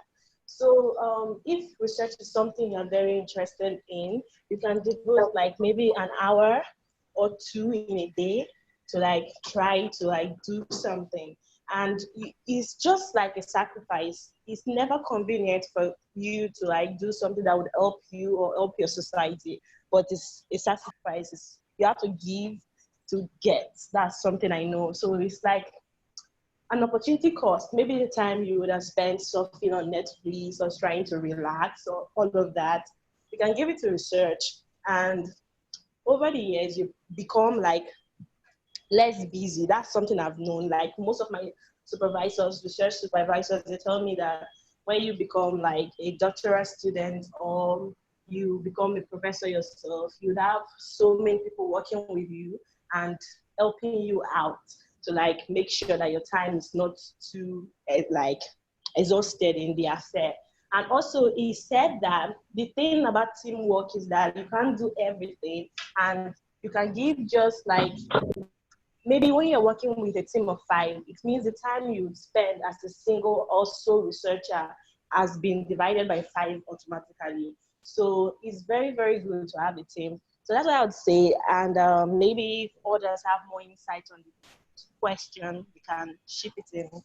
Thank you very much. Okay, thank you for your answer. So like we've all had, you have to prioritize it. All right, we can take a question from the audience. Innocent Oduki has his hand raised. You can unmute yourself and ask your question. So thank you so much, Anita, Nikita. So yes. I'm Innocent Oduki. I'm the chairperson for FAMSA, the Standing Committee on Professional Exchange. So the information that Emmah has been sensitive, especially in my department. So I was request if Emmah can assist us with contact information so that we can be able to reach her out after the session. So if he has maybe an email, a phone number that we can reach out to her, kindly assist us. Thank you so much, Nikita. Okay, sawa. I can see Emmah is sharing her screen and typing her contact out. So those who are interested, you can note that down. Thank you for your question, Innocent. Hi, another question. A lot of the questions actually was centered around how to choose a suitable link on which batch to start. I think all that was answered during the second presentation. It was answered adequately. There's a question here about some of the challenges facing a researcher. So this is open to any of our speakers. Emmah or Esther, you're welcome to take the question.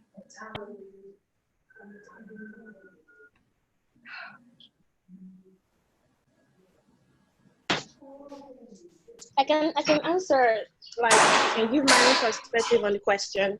So, like, as a medical student, you'd have so much problems, so much challenges, so much obstacle, like in your quest to become a researcher. For example, when I was just starting out, I kind of had issues with scientific writing, because for me, I'm more of a creative writer than a scientific writer. And you know, like there's always like a huge disparity between the way those two things work.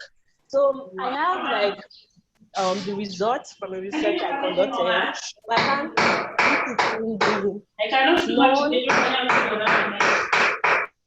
Oh my God, there's too much noise in the background. Okay, so I can't put it in I can't put it in like the best possible way that scientists would like appreciate. So it took me a lot of time. I had to go on Coursera and Skillshare and all of those online websites to get information on scientific writing. That's one major obstacle you'd face. Number two, you would have the obstacle of like finance. How would you be able to like afford reagents? How would you be able to like print questionnaires? How would you be able to like do so many of all those things that you need to acquire data? Like, but I just have a belief that if you have a passion and you have a very sound scientific question you are about to answer, and you know how to like present your claims to people that are interested in advancing the scientific community, most people would be interested in helping you out. Like for my first grant, I just kind of like emailed somebody I know, and I was like, I need to do this research right now. I have this pressing question that can't make me sleep, but I don't have any money because I'm a broke student. And it was like, well, I will connect you to some people, and you should like prepare a presentation telling them why this research is very important and all of that. And I did that, and in the space of 2 weeks, I got funding for that particular research. So there's always, like for most of these obstacles, there's always an answer. There was always a solution, always something that can be done to help you overcome them. And also number three, like there's also this issue of ethics. Like I know she took a lot of that part. The third speaker took a lot of the thing on ethics. But something that I feel like she forgot to say is that sometimes you can be doing like something that is not ethically sound, but you don't know it, because nobody knows all of these things. Nobody knows that you can't tell me that you're like an expert on the issue of ethics, because there are certain things that to you, or to maybe your normal thinking, your ideology, you feel like this is right, but to the scientific community, they would frown at it. So as a young researcher, you have those mistakes, and sometimes you feel, oh my God, how could I have been so stupid and all of that?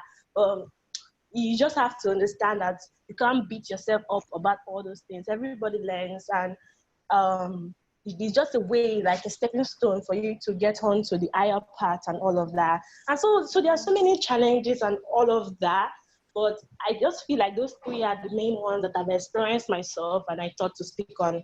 Thank you for listening. Okay, thank you for your answer, Emmah. This is Emmah. Oh, sorry. Thank you for your answer, Esther. I was going to say, Emmah, do you have anything to add on to the question?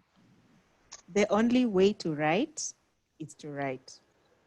That gets me through my struggles to start writing or get into creative writing, or even just finishing a protocol. So just write, even if it's sketchy, even if it's not completely making sense, and then pass it on. I think Brian had a good advice. Hang around people who are writing, then you're more likely to write than those who are not. Hang around people who are doing research, you're more likely to do research. Thank you. All right, thank you very much. That is sort of related to our next question, which is a question about mentorship. So if you give me a moment to find it.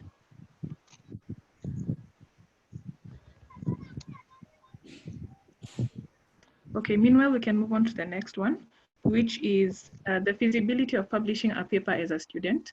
I think, as you can see from the profiles of today's speakers, it's very possible to publish while you're still a student, all the way from first year to the final year of your academic curriculum. It's possible. It seems very difficult, but just start writing something, start working on your concept, reach out to supportive people, and you'll make some headway. The question was, who can guide you through doing a research for the first time? So during her presentation, Esther talked about meeting a mentor who was instrumental in the process. So maybe she can kick off this answer. Then Emmah can add on to it.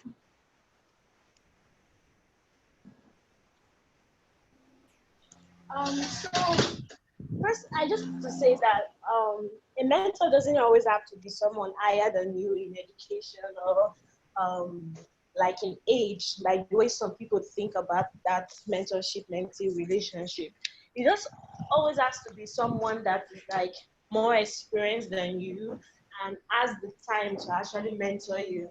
Like for example, I keep telling people that when they send requests for mentorship to very busy scientists, they are not making the best decisions because those people are too busy with their own personal climb to the top that sometimes, most times actually, they don't have as much energy, as much time, as much dedication to like give to you as a budding researcher. So for me, my very first mentor was actually someone in my class, not like, he was not a medical student, he was in pharmacy. So that particular person has published so many papers, and I was like, wow, this is the kind of person I want to be as a student. So I reached out to him, and he was so helpful because he understood the student life more than any professor could, or any like doctor already working could.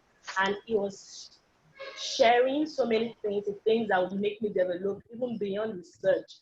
So as a student looking to start something in the research line, you just have to identify those, like your peers, those in similar, as when I say similar level like you, and you just have to reach out to them. And something that is very important, because most people always forget, like when you're trying to create a professional relationship, you don't always ask. You should always offer like a way to give back to that mentor. As a mentee, you don't always take, you should also impact your mentor. Like for me, I was like, okay, so I'm not very skilled at research, but I'm very, very good at writing creative articles. If ever you need a poem or something for your birthday or any of those things, I will be able to write for you.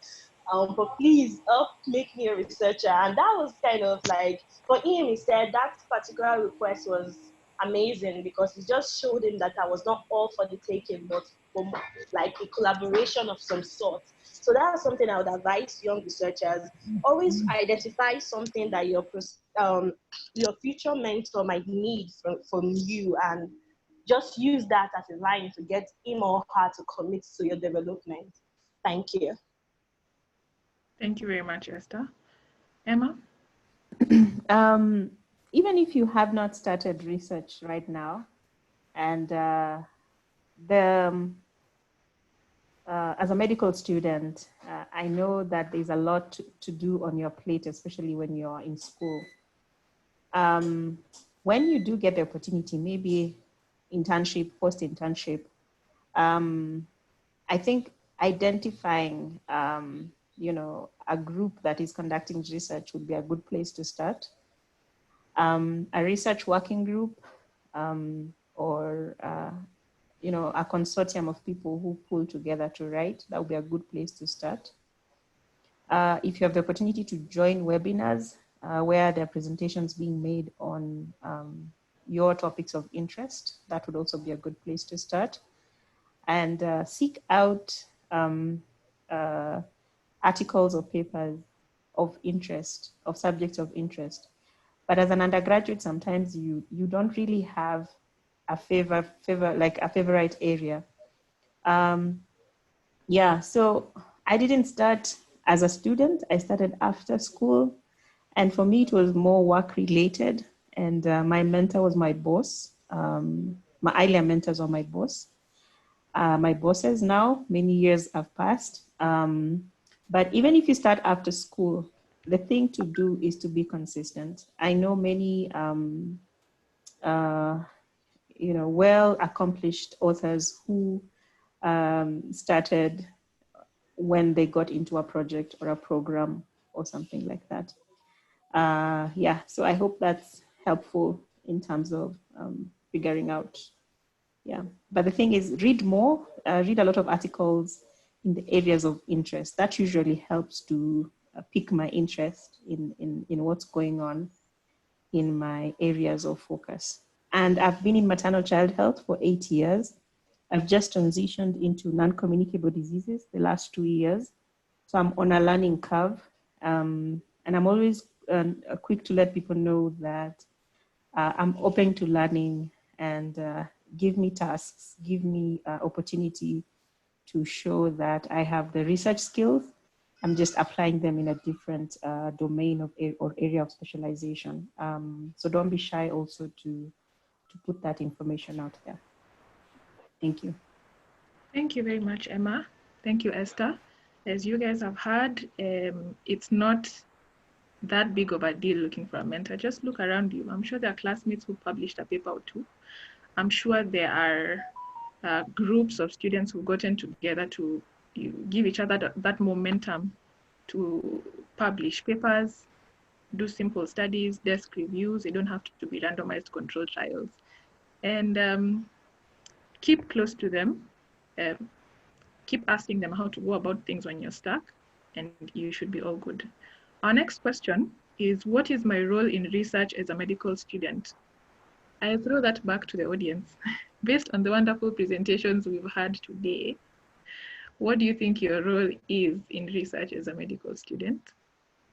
So you can put your comments in the chat box as we move on to the next one. The next question is the ability to conduct medical research an essential skill to possess, especially when applying for a residency program. I would say, based on the second presenter's presentation, I would say that it gives you an upper hand in your applications, but I don't think it's life or death. Maybe Emmah can take this question in 1 minute. Sorry, say that again. The question was, is the ability to conduct medical research an essential skill to possess, especially when applying for residency programs? No, I don't think so. Yeah, no, I don't think so. Yeah. Because residency is a training period. So your supervisor, your mentor should be open to teaching you how to conduct research. But maybe is Brian on the call? No, Brian had to leave. Okay. Brian had to step out. But he had mentioned in his presentation that it does give you an upper hand when you're trying to get into a very competitive program. But I don't think that it's a must. It's just, give yourself that edge if you can. All right. Plus I'll just add, when you're doing your residency, you have to write your thesis at one point to graduate. So if you've done research before, it becomes a bit easier to do that. And even to formulate the idea, it just becomes easier also. And you can also get exposed to many cases, and you can just write up on them because you've had that experience in the past. So some of the questions we had on the form were on topics that we'll cover in the subsequent series. For instance, this one that asked, how best can we approach statistics and analysis? How can we have a positive attitude towards it? There's another question on how to go about publishing. Yet another on which institutions in Africa, what are the organizations financing research in Africa? So our next session, that'll be next week, will be about grant application, how to find those financiers who want to support research within Africa. So make sure you come. There are opportunities available for undergraduates, and I think it would be something good to add to your knowledge bank. And is it possible to specialize in research after 6 years of medical school? And is there a program that supports them? Right. So Emmah, being firmly fixed in the field of research, maybe you would want to take that question for us? Are there specific organizations that support research? Shall I repeat the question? Yes, please. I don't know if it's my connection or, sorry. No, it's okay. Is it possible to specialize in research after 6 years of medical school? And is there a program that supports them? Yes, you can have a master's in research purely, and even a PhD in research, or even in clinical trials management. So those are two options you can look at. In Africa, now that clinical trials is sort of the next big wave coming, we're going to need more clinical research associates who would work in diverse geographical areas to supervise, support, monitor, review, look into the conduct of clinical studies. So definitely there's a niche for clinical research in the next few years in Africa. And if there's someone interested, those are the areas I would look into getting either a master's degree in or even a PhD in. So MSc Research, MSc Clinical Trials, some courses are combined. I think one of my colleagues is currently undertaking a master's in like medical statistics. That's also research related, and it's open to medics who have someone who has an undergraduate in medical in a medical background. So those are things that you can explore to build your capacity in terms of becoming more of a researcher. And there's always the Masters in Public Health that also gives quite a broad scope in terms of epidemiology and disease in the population. So yeah, so those would be top on my list to explore.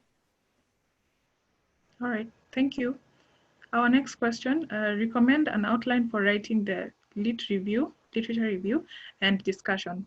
We are going to, our third topic is going to be on the structure of a research proposal. So whoever asked that question, make sure you attend. Then things should be clearer after that.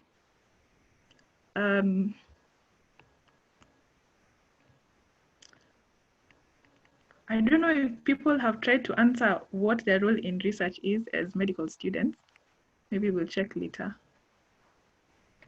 Do we have any questions from the YouTube comment section and from the Zoom chat box?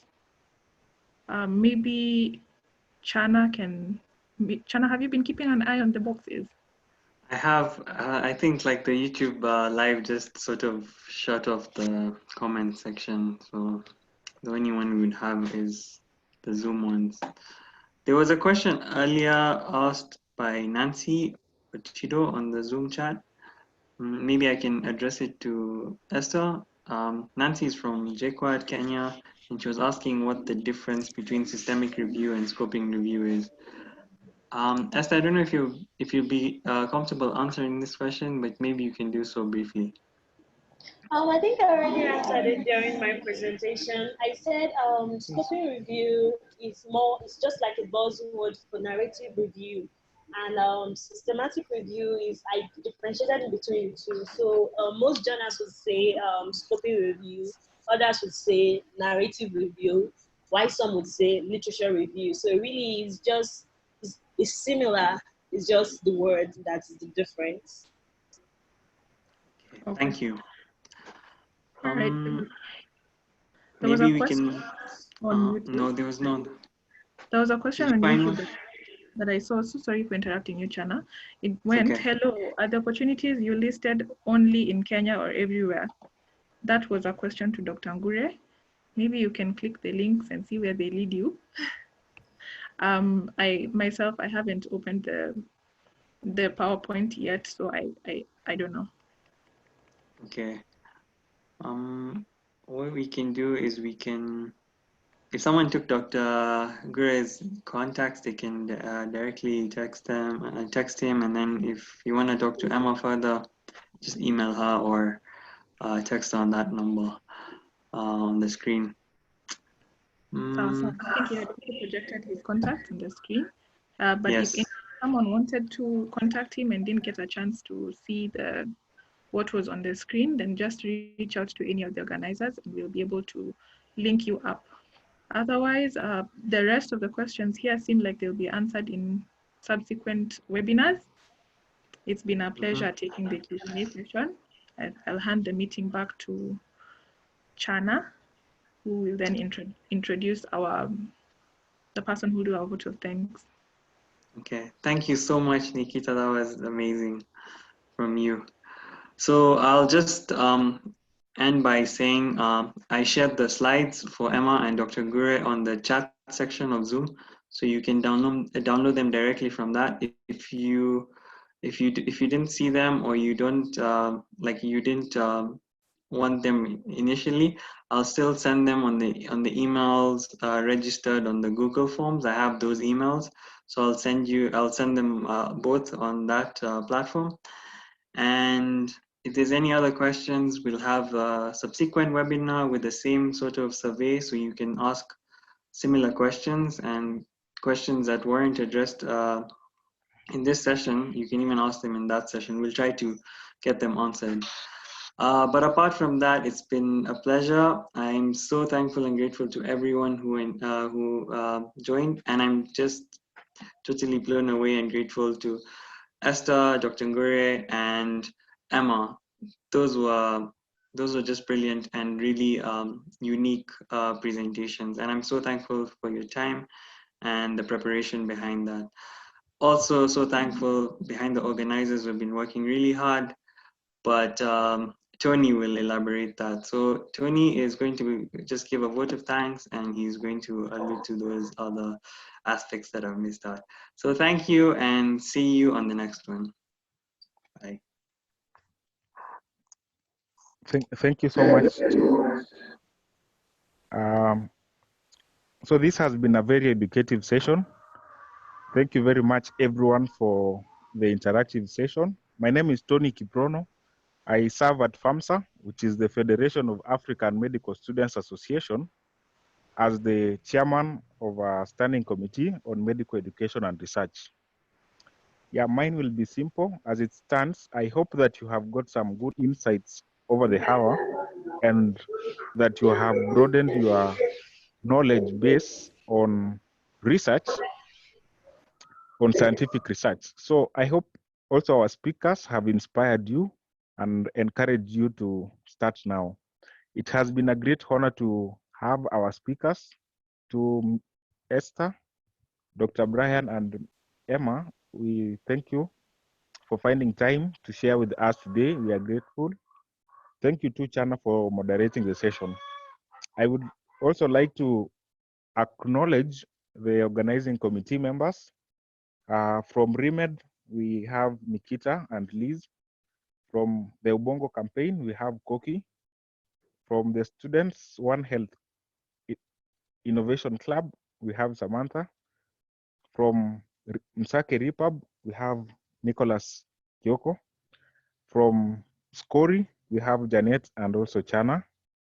And from myself, from FAMSA, I also appreciate myself and the entire FAMSA Executive Council for the support. To an announcement here that we have, our next webinar session will be next week on Thursday, 9th July, and we will be handling a topic on grant application and opportunities for undergraduate students, so you will not want to miss that. Our upcoming sessions include, for week 3, we have structure of a research proposal. For week 4, interdisciplinary research. For week 5, we have publishing a paper. Yeah, so basically that's it for the announcements part. We will keep in touch for further communications from our end. We are coming to an end of the session. Thank you, our dear participants, for attending the session. Importantly, you will not want to miss the updates. So you will also want to follow us on our social media pages, Facebook, Instagram, and Twitter. For the organizing committee, you can type in their names, and you will also find them. Again, we will share their social media platforms in the upcoming sessions. For FAMSA, you can get to see what we do as the African medical students through official _FAMSA through Twitter, Facebook, and Instagram. And if you would want to get in touch with the organizing committee, you can email us through scomer@famsanet.org. Yeah, scomer@famsanet.org. I will type that in the chat box. And till there, it gives me utmost pleasure to thank you for attending. Thank you so much. To you, Chana. Okay, bye everyone, and take care Yeah. of yourselves. We'll see you next week. And we look forward to any other collaborations and any other insight. Like, feel free to contact any of us. Feel free to be open. Being open is going to get you to such places, and do not hesitate. And